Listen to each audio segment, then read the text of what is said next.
رانی چانن کور۔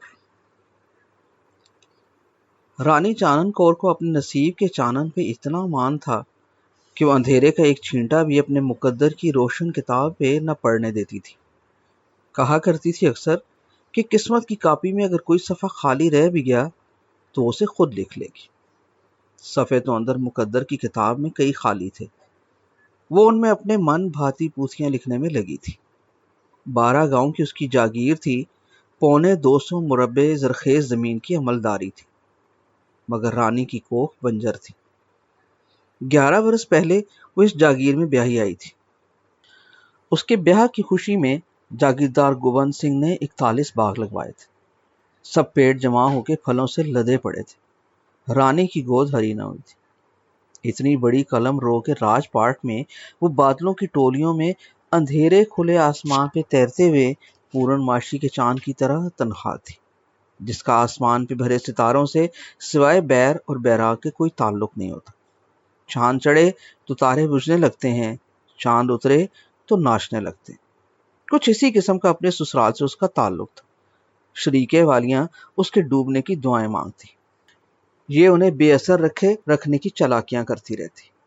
کہنے کو آسائشوں اور آسودگیوں کے ڈھیر لگے تھے، مگر دلی خوشی اور خرسندی کی پوٹلی خالی تھی۔ 16 سال کی تھی جب گھوڑوں، رتھوں اور گاڑیوں کے جلوس میں سونے کے پتھروں سے سجی پالکی میں بیٹھ کے وہ پٹیالے سے اس جاگیر میں بیاہی آئی تھی۔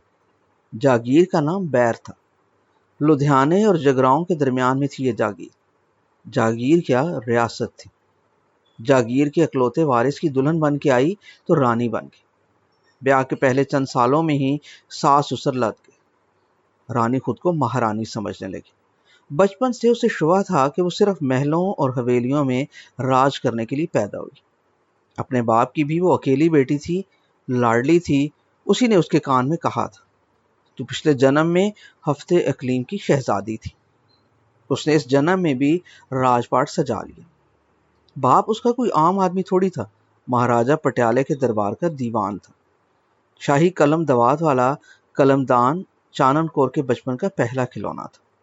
اسے پتا تھا راج بھون کے قلمدان کی سیاہی سے تقدیروں میں چانن بھرا جاتا ہے، کھرچا جاتا ہے۔ یوں چانن اور چاندنی سے کھیلتی یہ بڑی ہوئی تھی۔ سونے کا چمچہ اس کی پیدائش سے اس کے منہ میں تھا، مگر یہی اب اس کے حلق میں پھنسا ہوا تھا۔ معاملہ اس سے کہیں زیادہ سنگین تھا جتنا بظاہر دیکھنے میں نظر آتا تھا۔ اس کا خاوند سردار گوبند سنگھ دیکھنے میں کڑیل شہتیر جیسا جوان تھا، مگر اندر سے اسے گھن لگا ہوا تھا۔ دیمک کی طرح ایک مہلک بیماری دھیرے دھیرے اسے چاٹ رہی تھی، اور رانی چانن کور کی چنتا صرف یہی نہیں تھی۔ اسے پتا تھا کہ اگر سردار لاولد مر گیا تو سارا راج پاٹ ختم ہو جائے گا۔ وارث اس کے پاس نہ ہوا تو خاندانی رسم و رواج کے مطابق ساری جاگیر سردار گوبند سنگھ کے چھوٹے بھائی ہری چند سنگھ کے ہتھے لگ جائے گی، اور رانی چانن کور کے نصیب میں چانن کی ایک بوند بھی نہ بچے گی۔ مقدر میں لکھا اندھیرا اسے مکڑی کے جالے میں پھنسی مکھی کی طرح چاٹ لے گا، مگر وہ مقدر کی کسی ایسی تحریر کو ماننے کو تیار نہ تھی جو اس کے خواب کی تعبیر کے الٹ ہو، جس میں اندھیرا ہو، چانن نہ ہو۔ اسے پتا تھا کہ وہ جس شام پیدا ہوئی تھی تو ساری بستی میں چانن تھا، جگمگ جگمگ دیے جل رہے تھے۔ وہ دیوالی کی رات تھی، اسی لیے اس کے باپ دلبیر سنگھ نے اس کا نام ہی چانن کور رکھ دیا تھا۔ دلبیر سنگھ بڑا موٹا تندیل آدمی تھا۔ جوانی سے اسے ذیابیطس کی بیماری تھی۔ ویدوں، حکیموں اور ڈاکٹروں کا علاج تو وہ کرواتا رہا، مگر اپنی دھن کا ایسا پکا تھا کہ اپنے کسی شوق اور ذائقے کو اس نے زندگی کی طلب کے سامنے بھی کچھ نہ سمجھا۔ کھیر کھانے کا شوقین تھا، تازہ تازہ گرم گڑ اس کی کمزوری تھی۔ دونوں شوق اس نے نہ چھوڑے، بچے چھوڑ کے مر گئے۔ مہاراجہ کے دربار میں دیوان کی کرسی پہ کوئی اور بیٹھ گیا۔ 3 بیٹے تھے، ان کے لیے پٹیالے کے مضاف میں بہتیری جاگیر تھی۔ بیٹی اس کی ایک ہی تھی، چانن کور، جس کے نصیب میں ابلتے ہوئے اندھیرے دیکھنے سے پہلے ہی وہ چلا گیا۔ چانن کور صرف نام ہی کی چانن نہ تھی، روشنی اس کی وجود کے اندر سے لشکاریں مارتی تھی۔ شام کے ملگجے اندھیرے میں نظر آتی تو لگتا اندر کسی نے لالٹین جلا کے رکھ چھوڑی۔ صبح ہونے سے پہلے سرمئی اجالے میں اسے دیکھنا بڑا جوکھوں کا کام تھا۔ ایک طرف دھوپ میں اس کا اجلا چہرہ اور گوری باہیں لش لش کرتی سورج کے نیچے دھوپ بانٹتی پھرتی، اور دوسری طرف اس کی لمبی پلکیں غزال آنکھوں پہ چھتری تانے اس کی نگاہ کے رخ میں سرسراتی دیکھنے والے کو صاحبان کا پتہ بتاتی۔ پتلی لمبی مورتی جیسی لڑکی تھی، جیسے مکھن بھری لسی کی بلٹوئی سے شیشے کا گلاس بھر کے نکالا، اجلی ملائم اور چکنی۔ 11 سال کی خالی کوکھ کا بوجھ اٹھائے اٹھائے اس شیشے کے گلاس میں دراڑیں پڑ گئی تھی۔ سوچوں کی بوندا باندی نے اسے اندر اور باہر سے سنگسار کر دیا تھا۔ 37 سال کی عمر میں چانن کور کے چہرے پہ چھائیاں اور دھبے پڑ گئے تھے۔ غزال آنکھوں کے کانوں کی طرف کے کونوں پہ بطخوں کے پیروں کے نشان ابھر آئے تھے۔ اسے اپنے اندر سر اٹھاتے اندیشوں بھرے سوالوں کا جواب نہیں مل رہا تھا۔ جتنا وہ سوچتی ڈور اتنی الجھتی جاتی۔ وہ سرا کدھر سے ڈھونڈے، کس سے پوچھے، کس سے کہے؟ اس کا درد ہی کچھ ایسا تھا کہ وہ تنہا اکیلی اسے انڈوں کی ٹوکری بنا کے مرغی کی طرح پر پھیلائے اس پہ بیٹھی تھی، یہ جانتے ہوئے بھی کہ سارے انڈے ابلے ہوئے، کسی میں آنے والی زندگی کی روئید نہیں۔ اس کا خاوند سردار گوبند سنگھ بیمار تھا۔ 5 سال سے بیماری چلی آ رہی تھی۔ پہلے تو چلتا پھرتا تھا، 3.5 مہینوں سے وہ بستر پہ لیٹا ہوا تھا۔ اسے بخار چڑھتا اترتا تھا۔ حکیم، وید، ڈاکٹر، جوشی جوتشی، مہنت، سادھو، فقیر، صوفی، جوگی یوگی سب اس کی سیڑھیاں چڑھ اتر چکے تھے۔ کسی کے پلے مرض نے ہاتھ نہ پھڑایا تھا۔ جالندھر کے ایک انگریز ڈاکٹر نے ہچکچاتے خوف زدہ سا چہرہ بنا کے آہستہ سے ایک بار کوئی مشکل سا انگریزی نام بیماری کا لیا تھا۔ اس وقت وہ ڈاکٹر گوبند سنگھ کے بخار کو تھرمامیٹر میں نہیں دیکھ رہا تھا، بلکہ اس کے ہاتھ سردار گوبند سنگھ کی گردن پر بائیں کان کے پیچھے بالوں کی کنی کے سرے پہ ابری ہوئی سردار کے گلے میں پہنی ہوئی سچے موتیوں کی مالا کے موتیوں جتنی بڑی 2 گلٹیوں کو ٹٹول رہے تھے۔ ڈاکٹر نے پھر سردار گوبند سنگھ کے بازو اوپر اٹھوا کے پیچھے کھڑے ہو کے اپنے دونوں ہاتھ اس کی بغلوں کے اندر گھسیڑ کے انگلیوں کی پوروں سے کچھ ٹٹولا تھا۔ بائیں بغل میں اخروٹ کے سائز کی گلٹی تھی۔ انگریز ڈاکٹر جب ان گلٹیوں کو دیکھ کے ٹھٹکا تھا تو پاس کھڑی چانن کور ایک دم سے بول پڑی تھی، ڈاکٹر جی یہ گلٹیاں تو درد نہیں کرتی، خیر ہے۔ میں نے کئی بار انہیں دبا دبا کے سردار سے پوچھا ہے۔ کیوں سردار جی بولو نا۔ ہاں جی درد نہیں ہے ان میں، سردار آہستگی سے سہما سہما بولا۔ یہی تو ڈرنے والی بات ہے، انگریز ڈاکٹر زیر لبی کہنے لگا۔ چانن کور کے چہرے سے اسی لمحے چانن اتر گئے۔ وہ کھڑی کھڑی جیسے بے وزن ہو گئی۔ اسے چکر سا آیا، ایکا ایکی میں اس نے دیوار پہ ہاتھ رکھا اور پھر ہوا نکلتے ہوئے غبارے کی طرح گچھی مچھی سی ہو کے سردار کی پرانتی بستر پہ بیٹھ گئی۔ اس کی آنکھوں کے سامنے اندھیرا سا آ گیا تھا، جیسے کمرے میں بتی بند ہو گئی ہو۔ ایک بار تو وہ کہنے بھی لگی تھی، ڈاکٹر لائٹ تو جلائے رکھو، مگر اس کے ہونٹ خشک ہو گئے، زبان تالو میں کنکر کی طرح چبھنے لگی، اس سے بولا نہ گیا۔ ڈاکٹر نے سردار کو لٹا کے اس کے پیٹ میں انگلیاں گوڑ گوڑ کے اس کی پسلیوں کے نیچے پیٹ میں دونوں طرف دیکھنا شروع کر دی۔ دائیں پسلیوں کے نیچے ہتھیلی پھیلا کے ایک ایک انگلی کو دبا دبا کے اٹھاتا ہوا ڈاکٹر پھر کچھ ماپنے لگا۔ پھر وہ ساتھ کھڑی ہوئی نرس سے انگریزی میں کچھ بولا۔ چانن کور انگریزی پڑھی ہوئی تھی۔ ایک دم بیٹھے بیٹھے خشک حلق میں انگریزی بول ڈال کے بولی، جگر اور تلی کی بات کر رہے ہیں آپ ڈاکٹر؟ ہاں۔ ڈاکٹر ایک دم چانن کور کے منہ سے انگریزی سن کے اس کی طرف پلٹا۔ یہ دونوں بڑھ گئے ہیں، ڈاکٹر بولا۔ اس کا کیا مطلب؟ چانن کور فیصلہ کن متوقع جواب کے انتظار میں ڈاکٹر کو دیکھتے دیکھتے بوڑھی ہو گئی۔ ڈاکٹر نے ایک 2 لمحے چانن کور کے چہرے سے چانن اترتے دیکھا، پھر جیسے وہ سوچ میں پڑ گئے کہ کہے نہ کہے۔ 1-2 بار اس نے کہنے کے لیے ہونٹ کھولے، پھر کچھ کہے بنا ہی ہونٹ کھینچ لیے۔ چانن کور کے دائیں کندھے پہ ہاتھ رکھ کے ڈاکٹر بولا، honourable lady don't worry much, relax. How can I doctor? Chanan Kaur بڑبڑائی، مجھے بتاؤ ان کا کیا مطلب ہے؟ مطلب ظاہر ہے، ڈاکٹر نے آہستہ آہستہ کہنا شروع کیا۔ کیا؟ چانن کور سننے میں بے صبری تھی، مگر جیسے اب وہ چاہتی تھی کہ ڈاکٹر کچھ نہ بولے، چپ رہے۔ بیماری بڑھ گئی ہے، پھیل گئی ہے۔ ڈاکٹر نے فکرہ ایسے کہا جیسے جج کوئی فیصلہ لکھتے ہوئے آخر میں قلم توڑ دیتا ہے۔ رانی چانن کور کی زندگی فیصلے سنتے سناتے گزری تھی۔ وہ جانتی تھی کہ فیصلے کے بعد بھی اپیل کا حق ہوتا ہے۔ تڑپ کے بولی، لیکن بیماری ہے کیا؟ آپ کو بتایا تو تھا۔ مجھے یاد نہیں رہا ڈاکٹر۔ وہی ہے، پھر بھی ایک بار اور خون کے ٹیسٹ کروا لیتے، اور بھی کچھ ٹیسٹ ہونے، میں لکھ دیتا ہوں۔ لکھ دیں؟ بیماری کا نام نہیں بتایا ڈاکٹر آپ نے، چانن کور بولی۔ ڈاکٹر خفیف سے ہو کے سردار گوبند سنگھ کا چہرہ دیکھنے لگا، جو حیران سا چہرہ بنائے معصومیت سے باری باری ڈاکٹر اور اپنی بیوی کو انگریزی میں باتیں کرتا دیکھ رہا تھا۔ خود وہ انگریزی سے ناواقف تھا، اس لیے اس کی سمجھ میں سوائے یس نو کے کچھ نہ آ رہا تھا۔ ڈاکٹر نے سردار گوبند سنگھ کے کندھے تھپ تھپائے، مسکرا کے حوصلہ دیا اور رانی کی طرف منہ کر کے بولا، مجھے آپ کی زبان میں اس کا نام نہیں مل رہا، ہم تو اسے ہاجکن ڈیزیز کہتے ہیں۔ چانن کور نے یہ لفظ پہلی بار سنے تھے، مگر سن کے سہم گئی، جیسے کسی بہت بڑے دشمن کا نام لے لیا گیا۔ آہستہ سے بولی، خطرناک تو نہیں ہے یہ؟ ہے تو خطرناک ہی۔ رانی چانن کور کے چہرے پہ کمزوری کی پہلی زرد لہر لہرائی۔ اپنے آپ کو سنبھالتی وہ پھر بولی، لیکن ڈاکٹر، ہر بیماری کا علاج ہوتا ہے۔ ہاں ہوتا ہے، لندن میں ہم کرتے ہیں علاج اس کا بھی۔ رانی چانن کور کے چہرے پہ روشنی کی کرن لوٹ آئی اور بولی، پھر ادھر لے چلیں سردار کو۔ آپ کی مرضی ہے، ڈاکٹر جانے کے لیے مڑنے کا چہرہ بنانے لگا۔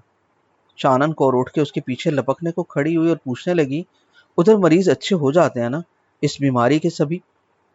چانن کور تجسس سے انگریز ڈاکٹر کا چہرہ دیکھنے لگی، جو اس سوال کا جواب دینے کے لیے چلتا چلتا مڑ کے کھڑا سوچ میں پڑ گیا تھا۔ اس کی بدن بولی تو نفی میں سر ہلا رہی تھی، مگر اس کا چہرہ زبان سے کوئی معقول لفظ ڈھونڈنے کی کوشش کرتا نظر آ رہا تھا۔ چانن کور جیسے ڈاکٹر کی بدن بولی اور زبان سے کہی جانے والی باتوں سبھی سے اپنا اعتبار ختم کیے کسی اور سوچ میں ڈوبی ہوئی تھی۔ سردار گوبند سنگھ لیٹا لیٹا تکیے پہ سر رکھے باری باری دونوں کو تکے جا رہا تھا۔ اسے کسی کی کہی بات بھی سمجھ میں نہ آ رہی تھی۔ اپنی بیوی کو انگریزی میں فرفر کرتے دیکھ کے اس کی آنکھوں میں بچوں کی سی خوشکن چمک آ گئی تھی۔ پیلے زرد چہرے پہ نکاہت کے باعث اس کے چہرے کی ہڈیاں اور ناک اور زیادہ نمایاں ہو گئے تھے۔ داڑھی کے بال بندے ہونے کے باوجود سفید براق تکیے پہ بے ترتیب سے ہو کے الجھے ہوئے نظر آ رہے تھے۔ سر کی پگڑی ڈھیلی ڈھیلی سی لگ رہی تھی، جیسے باندھتے سمے زور نہ لگا یا اندر سے سر چھوٹا ہو کے سکڑ گیا۔ ڈاکٹر نے سوچتے سوچتے ایک بار گردن گھما کے گوبند سنگھ کی طرف بھی دیکھا، جو ڈاکٹر سے نظر ملتے ہی دانت کھول کے بچوں کی طرح مسکرانے لگا۔ ڈاکٹر کے چہرے پہ دکھ کی لہر تھی اور اس سے گوبند سنگھ کی مسکراہٹ کا جواب نہ دیا گیا۔ پلٹ کے چانن کور کی طرف دیکھ کے اس کا پوچھا ہوا سوال منہ ہی منہ میں بڑبڑانے لگا، ادھر مریض سبھی اچھے ہو جاتے ہیں۔ پھر ایک ایک لفظ کو دھیرے دھیرے بولتے ہوئے کہنے لگا، خدا کرے ایسا ہو جائے۔ ہوا تو نہیں ابھی تک، لیکن کیا حرج ہے کوشش میں، صرف 4 دن ہی تو لگتے ہیں ہوائی جہاز میں، امپیریل ایئر سروس موجود ہے کراچی سے لندن۔ وہ سردار گوبند سنگھ کی طرف مڑا، کیوں سردار جی، چلنا ہے لندن؟ انگریز ڈاکٹر کے منہ سے دیسی زبان میں یہ سوال سن کے گوبند سنگھ ایک دم سے کھلکھلا کے ہنس پڑا اور لیٹے لیٹے جسم میں ایک دم سے قوت بھری جھرجھری لی اور پھر ہنسی روک کے سنجیدہ سے چہرہ بنا کے بولا، بس ڈاکٹر صاحب ذرا یہ بخار اتر جائے، اچھا ہو جاؤں پھر چلوں گا، مزے کریں گے ادھر۔ کیوں چانن رانی؟ وہ اپنی بیوی کی طرف دیکھ کے پھر مسکرانے لگا۔ کمزوری کی وجہ سے اس کی مسکراہٹ اس کے لیے تکلیف دہ لگتی تھی، لگتا تھا مسکراتے سمے اس کے چہرے کے پٹھے دکھنے لگتے ہوں گے۔ چانن کور یہ سن کے مسکرا نہ سکی، اس کے چہرے پہ اداسی اور گہری ہوگی۔ البتہ انگریز ڈاکٹر لندن چلنے کے ذکر سے جیسے کسی یاد میں کھو گئے۔ اس کے ذہن میں ٹوئن ٹائر جہاز کے دونوں پروں پہ 2 لگے پنکھے چلنے لگے اور اس کی آنکھوں میں لندن کی کوئی خنک حسین شام کے سائے سرسرانے لگے۔ سردار گوبند سنگھ کی آواز پھر ڈاکٹر کو سنائی دی۔ سردار کہہ رہا تھا، سنو ڈاکٹر جی، اپنا ذرا ٹھیک ہو گئے تو چلیں گے، آپ بھی چلنا ہمارے ساتھ۔ آپ کی میم صاحب ادھر ہی ہیں یا ادھر ہیں؟ گوبند سنگھ پھر ہنس کے ڈاکٹر کو دیکھنے لگا۔ ڈاکٹر اس بار ہنس پڑا، بولا، گاڈ نوز ابھی تک شادی نہیں کیا ہم لوگ نے۔ یہ کہہ کے اس نے ساتھ کھڑی گوری نرس کے کندھے پہ ہاتھ رکھ دیا، جو کھڑی کھڑی ایک دم شرم سے دوری ہو گئی، چہرہ لال بھبوکا کر لیا، جیسے کوئی اس کے متعلق بات کر لی۔ چانن کور انگریز نرس کو یوں شرماتے دیکھ کے سوچنے لگی، یہ میمو کو بھی شرمانا آتا۔ ڈاکٹر کو جیسے احساس ہو گیا کہ کسی بات کی وجہ سے گفتگو کا رخ کسی اور جانب ہو گیا۔ وہ بات کو واپس اس رخ پہ لانے کے لیے گوبند سنگھ کے چہرے کے پاس جھک کے اس کے کندھے پہ ہاتھ تھپ تھپاتے ہوئے بولا، یس، آپ ٹھیک ہو جائے پھر چلے گا، لمبا سفر ہے، سردی بھی بہت ہے ادھر۔ ڈاکٹر ہاتھوں کی نلکیاں سی بنا کر ان میں سردی کی کپکپاہٹ کے انداز میں پھونکے مارتے ہوئے ہنس کے بولا اور اٹھ کے سیدھا کھڑا ہو گیا۔ سردار گوبند سنگھ ایک بار پھر مسکرانے کے لیے منہ کھول کے بولا، سردی میں ہی تو مزہ آتا ہے صاحب رم پینے کا، ادھر تو نہ کام کی سردی پڑتی ہے نہ رم مزہ دیتی ہے۔ ڈاکٹر نے ایک دو لمحے اسی بات سن کے سوچا سمجھا اور پھر گوبند سنگھ کے ہنستے ہوئے چہرے کو دیکھ کے خود بھی زور زور سے ہنسنے لگا۔ جاتے جاتے ہاتھ ہلا کے مسکراتے ہوئے گوبند سنگھ سے کہنے لگا، ابھی رم کو ہاتھ نہیں لگانا۔ گوبند سنگھ مسکراہٹ روک کے چانن کور کی طرف تکنے لگا، جیسے ڈر رہا ہو اب اس نے سن لیا ہے یہ ہاتھ نہیں لگانے دے گی رم کو۔ ڈاکٹر نے گوبند سنگھ کی نگاہ اپنی بیوی کی طرف مڑی دیکھی تو جاتے جاتے بولتا گیا، رم سے منع کیا ہے، اس سے نہیں۔ ڈاکٹر کی آواز دور برآمدے میں اس کی مسکراہٹ اور نرس کے جوتوں کی ٹک ٹک کے ساتھ مل کر زندگی سے بھرپور تاثر دے رہی تھی۔ چانن کور لیکن بڑی تشویش سے اپنے خاوند کو دیکھے جا رہی تھی۔ وہ اسے گھر لے آئی، اس کے سرہانے دواؤں کا ڈھیر لگا تھا، انگریزی گولیاں، کیپسول، ٹیکے، شربت، دیسی کشتے، معجون، پوڑیاں، پڑھے ہوئے متبرک پانی، نمک، مقدس اشلوکوں کی کہی ہوئی سرگوشیوں میں جلی ساگوان کی جلتی ہوئی لکڑی کی دھونی اور راکھ۔ اس کے پاس سنی کہی ہوئی ہر دوا تھی، مگر سردار دن بدن کمزور تر ہوتا جا رہا تھا۔ چہرہ پچک گیا، جسم سکڑ گیا، کپڑے ڈھیلے ہو گئے، کھال میں جھریاں پڑ گئی، ہڈیاں نمایاں ہو گئی، چہرے پہ آنکھیں ہی آنکھیں دکھنے لگی، ناک ایک دم سے بڑا بڑا دکھنے لگا، گالوں میں کھڈے پڑ گئے، آنکھوں کے نیچے ہلکے گہرے ہو گئے، چہرہ پیلا زرد ہو گیا، داڑھی کے بال بندھے بندھے جڑوں سے اکھڑنے لگے۔ وہ ہاتھ لگا کے دیکھتی، پنڈا بخار سے تپ رہا ہوتا، گردن پہ ہاتھ لگا کے تکتی، گلٹیاں بڑی ہو گئی تھی۔ اسے ایک حکیم نے کہا تھا، دعا کرو یہ گلٹیاں پھوڑا بن جائیں، پھٹ جائیں۔ وہ دعائیں کرتی رہتی، پھوڑا نہ بنا، نہ کوئی گلٹی پھٹی۔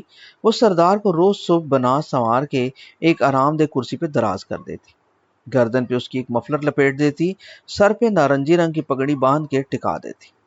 حویلی کے نوکر چاکر آتے جاتے اپنے جاگیردار کو سلام کرنے کے لیے ہاتھ جوڑتے، کمر میں خم ڈالتے، ماتھا نیچے کر کے ادب اور محبت کا اظہار کرتے رہتے۔ عام ملنے ملانے والوں پہ چانن کور نے پابندی لگا رکھی تھی کہ ملاقاتی آ کر پھر اٹھنے کا نام نہیں لیتے تھے، سردار کو آرام نہیں کرنے دیتے تھے۔ یہ بات تو وہ سردار کو بتایا کرتی تھی، اصل میں اس کے دل میں یہ وہم تھا، ملنے ملانے والوں کا سلسلہ چل نکلا تو اس کے شریکے والے بھی آنا جانا شروع ہو جائیں گے۔ سردار کا چھوٹا بھائی ہری چند سنگھ بھی لہراتا ہوا آنکھیں نچاتا آ دھمکے گا، کہنے کو وہ بڑے بھائی کی عیادت کے لیے آئے گا، مگر بڑے بھائی کے چہرے پہ نکاہت اور مردنی دیکھ کے اس کے اپنے چہرے پہ جو دلیری اور خوشی ابھرنی تھی وہ چانن کور نہ دیکھ سکتی تھی۔ جاگیر اور زمینوں کے مسئلے پہ دونوں گھروں میں بڑی سر جنگ چل رہی تھی۔ یہ بہرحال طے تھا کہ اگر گوبند سنگھ لاولد مر گیا تو ساری جاگیر، 12 کے 12 گاؤں، حویلی، موٹریں، بگیاں، گھوڑے سب چھن جائیں گے۔ اولاد کہاں سے لاؤں، وہ بھی نرینہ اولاد، بیٹا کیسے پیدا ہو جائے ایک دم سے۔ رانی چانن کور گھنٹوں سردار کے پاس بیٹھی سوچتی رہتی۔ 11 سال بڑا عرصہ ہوتا ہے، اس نے سارے جتن کر دیکھے تھے، کچھ نہ ہوا۔ پہلے اس کا خیال تھا سردار میں نقص ہے، اس نے اس کا علاج کروایا، کچھ نہ ہوا۔ پھر اسے خیال آیا شاید اسی میں حرج ہو، سردار ٹھیک ہو۔ اس خیال سے اس نے حویلی میں آگے پیچھے پھرتی بے شمار بانیوں میں سے ایک خوبرو جوان کنیز کو اعتماد میں لے کر سردار کے ساتھ سلایا۔ اس سے پہلے وچن لے لیا کہ اگر حمل ٹھہر گیا تو گرانا نہیں، تمہارے دور کہیں رہنے کا بندوبست کر دوں گی، خرچہ خود اٹھاؤں گی، انعام الگ ہوگا، بس یہ وعدہ کرو بچہ مجھے لا دو اور کسی کو کانوں کان خبر نہ ہوگی۔ کنیز نے کانوں کو ہاتھ لگایا اور سردار کے ساتھ سوتی رہی، سردار سے بھی تحفے تحائف لیتی رہی، رانی سے بھی انعام پاتی رہی، مگر کچھ نہ ہو۔ پھر چانن کور کی نگاہ اپنے جسم پہ آ ٹھہری، شاید میں ہی مغالطے میں رہی، جہاں ادھر اثر پذیری کا موقع دے کر دیکھا ہے، خود کو بھی کیوں نہ آزماؤں؟ بیجوں کے لیے مٹی بدلی ہے، اب مٹی کے لیے بیج بدل کے دیکھ لو۔ سردار کی طویل بیماری نے بھی اس کے جسم کی بوٹی بوٹی کے اندر ہی اندر کوہرام مچایا ہوا تھا۔ چانن کور کو اپنے آپ کو سمجھانے کے لیے ایک آدرش مل گیا۔ جہاں سردار کے لیے بانیوں کی قطاریں تھیں، خود سردارنی کے لیے بندوں کی کون سی کمی تھی؟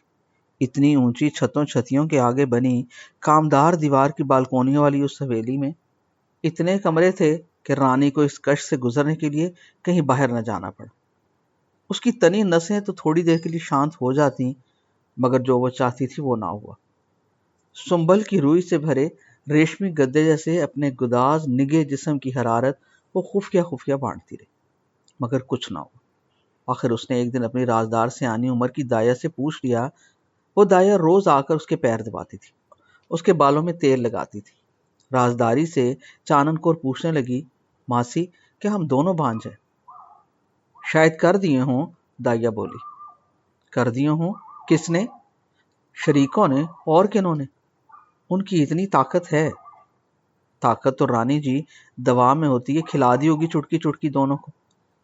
رانی بیٹھ کے سوچنے لگی، کب کب وہ اپنے دیور کے گھر کھانے پہ گئی، کب ان نے ادھر چکر لگایا ہے، کس کھانے میں کچھ ملایا ہوگا، کب ایسا ہوا ہوگا چانن کور کی ہوائیاں اڑ گئی۔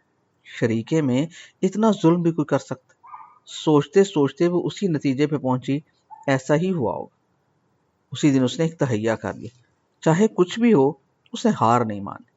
بچہ بہرحال اس نے جننا ہے، ماں اسے بننا ہے، وارث ہر حال میں اس جاگیر کا لانا ہے۔ شریکوں سے ان کے ظلم کا بدلہ لینے کے لیے اب وارث اور ضروری ہو گیا تھا۔ یہ جاگیر شریکوں کے حوالے نہیں کرنی، وہ سردار کے سرہانے بیٹھی سوچ رہی تھی۔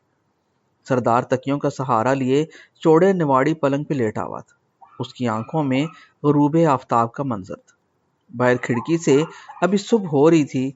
رانی نے ہاتھ کی پشت سے سردار کا ماتھا چھوا، جسم بخار سے تپ رہا تھا۔ اس نے سردار کی کمر میں ہاتھ ڈال کے اسے دائیں طرف کروٹ دلائی۔ سردار کا بایاں کان اوپر ہوا تو رانی چانن کور سردار گوبند کے کان پیچھے گردن پر سے کھلے کیس ہٹا کے دھیرے دھیرے اس کی گلٹیاں دیکھنے لگی۔ گلٹیاں موتیوں کے سائز سے بڑھ کے باداموں جتنی بڑی ہو گئی تھی۔ وہ انہیں دباتی تو اس کی انگلیوں میں پھسلتی، لیکن سردار کے خصیوں کی طرح اپنی صورت برقرار رکھتی۔ اسے خیال آیا اس نے ڈاکٹر سے ان کے آپریشن کی بھی بات کی تھی، مگر وہ ٹال گیا تھا۔ اب چانن کور کو سمجھ آ رہی تھی کہ ڈاکٹر کے ٹالنے کا مقصد یہ تھا کہ اب دیر ہو چکی۔ سردار کی طبیعت دنوں میں بگڑتی جا رہی تھی۔ پہلے تو کئی سال صرف گردن کی گلٹیاں رہی، پھر بغل میں گلٹی بنی۔ 6 مہینوں سے بخار چڑھ اتر رہا تھا، اب بخار اترے 1.25 مہینہ ہو گیا تھا۔ کھانا پینا کم ہو گیا، کھانسی بڑھ گئی تھی، گلا خراب رہنے لگا تھا۔ سردار کی آواز بدل کے بھاری بھاری سی ہو گئی تھی، بولتا تو ایسے لگتا جیسے حلق ہی حلق میں کچھ اپنے آپ سے بول رہا۔ دنوں ہفتوں لیٹے لیٹے رہنے سے سردار کے کندھوں، کمر اور کولہوں پہ جہاں جہاں وزن پڑتا تھا پھوڑے جیسے زخم بن گئے تھے۔ وزن بھی گھٹتا گھٹتا اس کا آدھے سے کم رہ گیا تھا۔ رانی نے وہ رات پوری سردار کے سرہانے بیٹھ کے گزاری تھی۔ وہ کھانستا تو اسے تھوکنے کے لیے اگال دان دیتی، وہ کروٹ بدلنے کے لیے کندھا ہلاتا تو اچھل کے اس کے بستر پہ چڑھ کے اسے بچوں کی طرح پکڑ کے کروٹ دلا دیتی۔ وہ پانی مانگنے کے لیے خشک ہونٹوں کو دانتوں پہ رگڑتا تو وہ لپک کے گلاس پانی کا اس کے منہ سے لگاتی ہوئی اسے بازو میں بھر کے بیٹھ جاتی۔ پانی پی کے سردار اپنی بیمار میلی کمزور آنکھوں میں من و تشکر بھر کے پیار سے رانی کو تکنے لگتا، تو رانی بے چین ہو کے اس کا ماتھا چومنے لگتی اور کہتی جاتی، میں نے تو کوئی خدمت نہیں کی تمہاری ساری عمر، ایسے کیوں تکتے ہو اتنے تشکر سے؟ وہ کچھ کہنے کے لیے زبان دانتوں میں ہلانے لگتا تو رانی اس کے ہونٹوں سے ہونٹ لگا کے رونے لگتی۔ میں اچھی نہیں ہوں، بری ہوں، تم نے ساری عمر میری سیوا کی، مجھے رانی بنا کے رکھا، میں ہی تمہیں سکھ نہ دے سکی۔ وہ رونے لگی۔ کھڑکی سے باہر سورج افق سے اوپر اٹھایا، ہلکی سی دھوپ کمرے میں آ گئی۔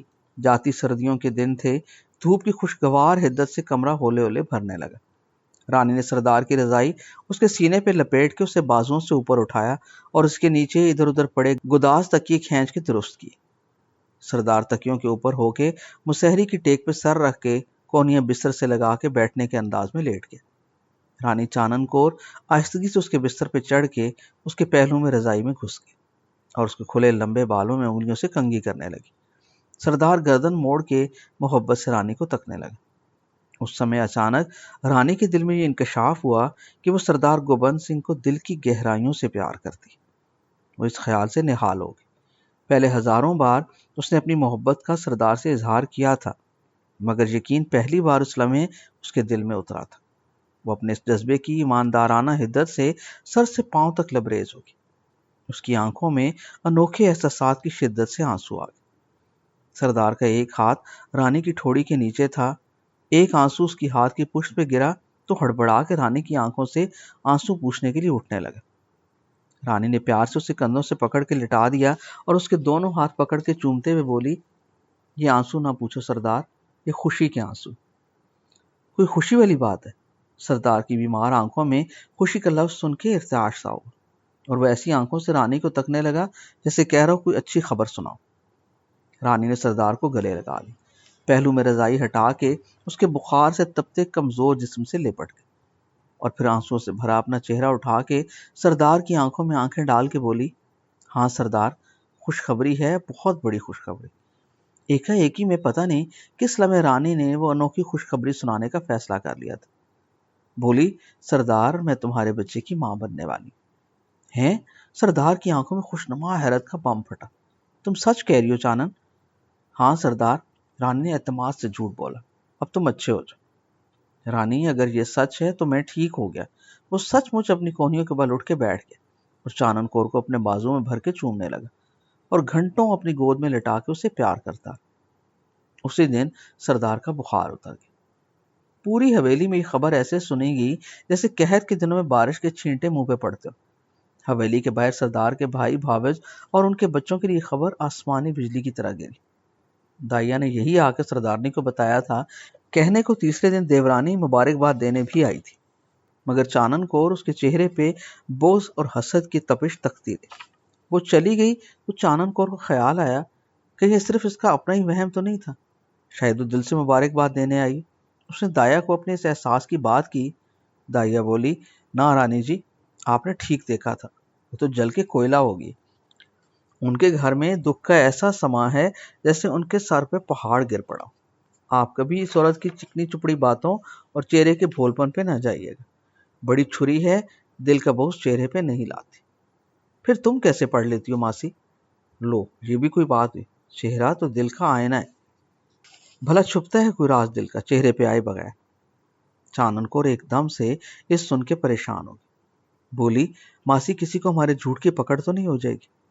توبہ کرو رانی جی، ایسی بات بھی منہ سے نہ نکالیے گا۔ دائیا نے جلدی جلدی گردن گھماتے چاروں طرف دیکھا۔ خیر سے آپ اس راجیے کے وارث کی ماں بننے والی۔ میرے تو بھاگ جاگ گئے جو میرے ہاتھوں سے کنور جی کا جنم ہوگا۔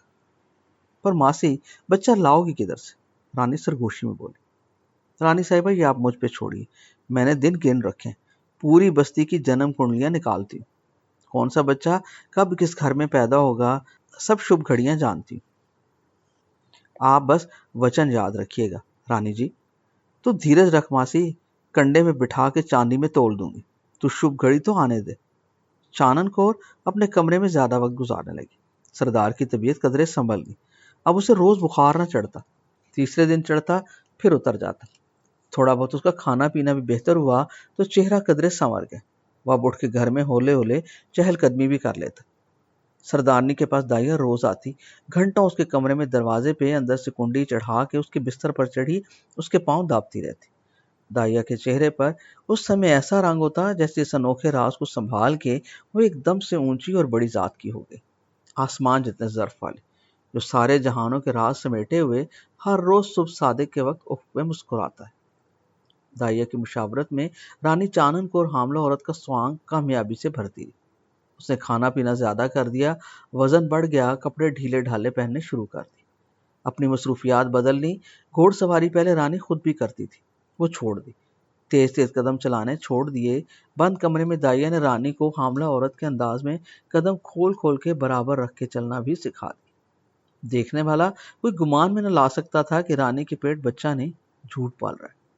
رانی اس مہارت سے حاملہ عورت کا رول ادا کرتی کہ کبھی کبھار تو اسے دیکھ کے اس کی رازدار دائیا تک شک میں پڑ جاتی کہ کہیں رانی اس سے بھی تو جھوٹ نہیں بول رہے۔ رانی پڑھی لکھی عورت تھی، ان دنوں کی اس کیفیت پہ کچھ کتابیں بھی پڑھ لی، لوگوں کے سامنے کھٹی میٹھی چیزیں تک کھانا شروع کر دی۔ پھر اسے دیکھنے والے لوگ بھی کون سے زیادہ تھے۔ سسر ساس مرے کئی سال ہو گئے تھے، دیور دیورانی کے پریوار سے سرسری سے تعلق رہ گیا تھا، نہ وہ آتے نہ یہ ان کے سامنے جاتے۔ باقی حویلی میں نظر آنے والے سبھی اس کے خادم اور خادمات تھے۔ گاؤں والے مزارے تھے، ان میں سے کسی کی مجال نہیں تھی جو رانی کو دیکھ کے آنکھیں اونچی رکھے۔ رانی کو خطرہ کس سے ہونا تھا؟ اس کے اپنے رشتہ داروں کا اس کے پاس آنا جانا کم تھا۔ ایک اس کی خالہ زاد بہن تھی، سندر کور، بچپن میں اس کے ساتھ کھیلی تھی۔ سگی بہن تو رانی کی کوئی نہ تھی، سندر کور سے اس کی بہنوں والی ساری محبت تھی، سہیلیوں والا پیار بھی اسی سے تھا۔ سندر کور کی شادی ایک اوورسیئر سے ہوئی تھی۔ ان دنوں اس کی تعیناتی ہیڈ مان پور پہ تھی، اسی ہیڈ مان پور پہ جس پہ ابو الفضل اپنے بچوں کے ساتھ رہتا تھا، نوکری کرتا تھا۔ سندر کور کو بلوانے کے لیے اکثر رانی بگی یا گاڑی بھجوا دیتی۔ وہ خود 3 بچوں والی تھی، جب آتی تو 2-4 دن رہ کے چلی جاتی۔ سندر کور جب بھی رخصت ہونے کے لیے رانی سے بغل گیر ہوتی، رانی کی آنکھیں چھلک جاتی، کہتی میری تو ماں بہن سہیلی سب کچھ تو ہی، اب سندر۔ کبھی کبھار اس کے میکے سے اس کے بھائی اپنے گھوڑوں پہ بیٹھ کے آ جاتے، اس سمے رانی جوش سے پیر برابر رکھ کے چلنا بھی بھول جاتی، نوکروں کو شور مچا مچا کے بلاتی، یہ لاؤ وہ رکھو، بوتلیں کھولو۔ گلے میں بنٹے والی موٹے موٹے شیشے کی بوتلوں پہ لکڑی کی ڈنڈی والی ڈبی نما چابی کو رکھ رکھ کے دبایا جاتا، ٹھا ٹھا کر کے بوتلیں کھلتی جیسے کہہ لگ رہے ہیں۔ سیال میں بلبلے ابلتے اور اس کے بھائی 2-2 گھونٹ پانی پی کے بوتلیں رکھ دیتے، کہتے بہن کے گھر پانی کا گھونٹ نہیں پینا۔ تھوڑی دیر بیٹھتے، پھلوں کی ٹوکریاں رکھوا کے سر پہ ہاتھ پھیرتے رانی کے، اور یہ جا وہ جا۔ وہ دیر تک بھائیوں کے جانے کا منظر کھڑی دیکھتی رہتی، دور حد نظر تک ان کی گھوڑیوں کے پیچھے اڑتی دھول کی لکیر جب تک نظر آتی رہتی، رانی اوپر بالکونی کی کنی پہ کھڑی بت بنی اسی طرف دیکھتی جاتی۔ اس سمے اس کی آنکھوں میں ممتا اتری ہوتی۔ کبھی کبھار وہ حویلی سے اتر کے 7 بنے بسروں کے طویلے کے ساتھ اپنے گھوڑوں کے استبل میں چلی جاتی۔ یوں تو اس کے پاس کئی گھوڑے گھوڑیاں تھیں، مگر ایک کالے رنگ کی گھوڑی سے اسے خاص انس تھا۔ گھوڑی کا نام اس نے چھوکری رکھا ہوا تھا، وہ اسی پہ سواری کیا کرتی تھی۔ منہ سر لپیٹ کے ڈاکوؤں کی طرح وہ چھوکری پہ چڑھ کے اپنے زمینوں کی طرف نکلا کرتی تھی۔ راہ میں جو گاؤں آتا، اس گاؤں کے بچے بڑے اڑتی دھول میں اس کے پیچھے پیچھے بھاگنے لگتے۔ ان کا ساتھ بھاگنے میں بظاہر کوئی مقصد نظر نہیں آتا تھا، مگر ان کی نظروں میں رانی کے سراپا کو ایک نظر قریب سے دیکھنے کا تجسس ہوتا، اور ان کی بدن بولی ایسے بولتی جیسے وہ کہہ رہے ہوں ہمیں کوئی خدمت بتاؤ، کوئی کام کہو، کوئی حکم دو۔ رانی جس طرف گردن موڑتی، پیچھے بھاگنے والے ساری خلقت ادھر دیکھنے لگتے۔ ان کے سر ننگے ہوتے، پاؤں میں جوتے ندارت، کپڑے خستہ بدرنگ مٹی جیسے، پتلی پتلی دھوپ اور افلاس سے جلی کالی ٹانگیں بے ہنگم طریقے سے بھاگ رہی ہوتی۔ دھوتیاں ان کے گھٹنوں سے اوپر ہوتی، مگر ان کے سراپا سے رانی کے لیے وفاداری کا وعدہ لکھا ہوتا۔ کبھی کبھار رانی رک کے کسی بچے کے مٹی سے بھرے الجھے بالوں والے سر پہ اپنی گھوڑی چھوکری پہ بیٹھی بیٹھی ایک طرف جھک کے ہاتھ پھیر لیتی۔ وہ بچہ تو زندگی بھر کے لیے اپنے گاؤں میں ممتاز ہو جاتا، سالوں تک پھر جدھر سے وہ گاؤں میں گزرتا، لوگ اسے دیکھ کے اشارت سے دوسروں کو دکھاتے اس کے سر پہ رانی جی نے ہاتھ پھیرا تھا، بڑا نصیبوں والا ہے، ادھر آ پتر۔ رانی کی گھوڑی چھوکری کے پیچھے پیچھے اس کے خاص ملازموں کے گھوڑے ہوتے، جو گلے میں بندوقیں ڈالے ایک مخصوص فاصلے پہ بڑے ادب سے گھوڑوں پہ بیٹھے دل کی چال میں گھوڑے دوڑاتے رہتے۔ ان کے پیچھے پیدل کارندوں کا ایک دستہ ہوتا، ان میں سے اکثر کے ہاتھ میں لوہے کی موٹی موٹی زنجیروں سے بندھے ہوئے چیتے جیسے جبڑوں والے خوفناک کتے ہوتے۔ رانی چاہے زمینوں کی سیر پہ نکلی ہو، حفاظتی گھوڑوں کے دستے کے علاوہ شکاری کتوں کی ٹولی ساتھ ضرور جاتی۔ وہ کہا کرتے تھے کہ کیا پتا کب رانی صاحبہ شکار کے لیے رک جائے، یا کوئی بھاگتا ہرن دیکھ کے گھوڑی کو ایڑ دے لے۔ رانی نے جب سے اپنے حمل کی خبر اڑائی تھی، اس دن سے گھوڑی پہ بیٹھنا چھوڑ دیا تھا۔ ایک دن وہ حویلی کے احاطے سے نکل کے گھوڑوں کے استبل میں آ گئی۔ گھوڑے دیکھتے دیکھتے وہ اپنی گھوڑی چھوکری کے پاس آ کے رک گئی۔ گھوڑی بھی رانی سے بہت مانوس تھی، اتنے دنوں بعد رانی کو قریب پا کے وہ محبت سے سرشار ہو گئی، گردن گھما گھما کے اپنی محبت کا اظہار کرنے لگی۔ رانی نے اس کی گردن کی عیال پہ انگلیوں سے کنگھی کی اور اسے ہاتھوں سے مل مل کے تھپکیاں دی۔ چھوکری جیسے گلے شکوے کھول کے بیٹھ گئی کہ اتنے دن سے رانی تم آئی کیوں نہیں؟ کھڑی کھڑی وہ چاروں ٹانگوں سے ٹپ ٹپ 2-2 انچ اچھلنے لگی، پھر پھر کر کے وہ اپنی چمکتی کالی جلد کے کھڑے بالوں کو یوں سرسراتی جیسے آندھی میں گھاس کے میدان ہلتے ہیں۔